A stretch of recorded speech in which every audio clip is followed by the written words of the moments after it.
করে দেন লাকাদ সামি আল্লাহু কাওলাল্লাযীনা ক্বালু ইন্নাল্লাহা ফাকীরু ওয়া নাহনু আগনিয়া।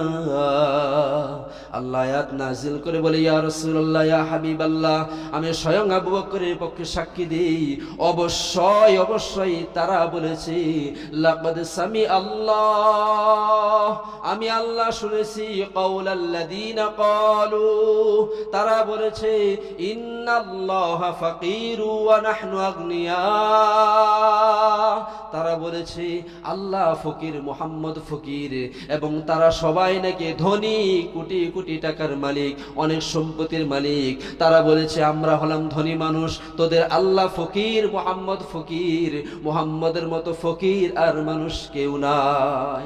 স্বয়ং আল্লাহ যখন আবু বকর সিদ্দিকের পক্ষে যখন সাক্ষী দিয়েছে, রাসূল কোরআন সুন্নাহ অনুযায়ী এমন বিচার করেছে, সাথে সাথে ইহুদিগুলো জাগাত রাসূলের সামনে বলতেছে, ইয়া রাসূলুল্লাহ, ইয়া হাবিবাল্লাহ, আমরা আপনার হাতে তওবা করে ইসলাম ধর্ম আমরা গ্রহণ করে নিলাম। লা ইলাহা ইল্লাল্লাহু মুহাম্মাদুর রাসূলুল্লাহ সাল্লাল্লাহু আলাইহি সাল্লাম। এজন্য আমাদেরকে মনে রাখতে হবে যে আমরা রাসূলকে সবচেয়ে বেশি কি মহব্বত করব, ভালোবাসবো মুখে নাকি নাকি কাজে বিশ্বাস করে। আমি মসজিদওয়ালাদেরকে খুব ভালোবাসি, মাদ্রাসাওয়ালাকে খুব ভালোবাসি, গরিব দুঃখী অসহায় মানুষকে খুবই ভালোবাসি, এদের সহযোগিতা প্রয়োজন হলে তখন আর নাই। এই ভালোবাসার কোনো দাম আছে? এই ভালোবাসার দাম নাই। সুতরাং আল্লাহ এবং তার রাসূলকে ভালোবাসতে হবে কাজে মিলিয়ে, নাকি বলেন? কাজে ভালোবাসতে হবে।